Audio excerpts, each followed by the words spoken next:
The MPS, they're always there to be able to ring if you have any worries. What has never changed is putting our members first. It works on two levels. It's an emotional help because you know other people are going through the same sorts of challenges, physical, emotional, that you are, your family is. I think also there's very practical help. I don't think that we would have survived as a family without the MPS Society. It's very close to my heart, the MPS Society, and always will be. It's been an incredibly important part of my family's life.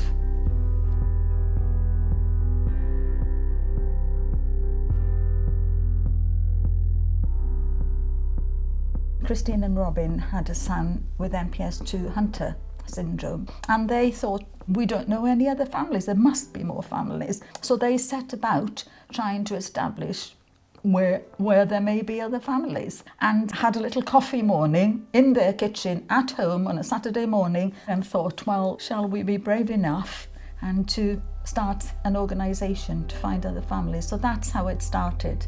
The first conference, 50 families attended, and we were in Birmingham for that. And I cannot tell you the overwhelming impact of that first meeting. I mean, families, we stayed up all night talking. Just at last there was somebody to say, oh, your child does that, does your child do that, and so on and so forth. As I got older, it was nice to be able to talk to the doctors and scientists and researchers that would go to the conferences and be able to ask questions. The MPS Society had a catalytic effect and brought the clinicians and the scientists into a community with the patients, and that is a tremendous achievement.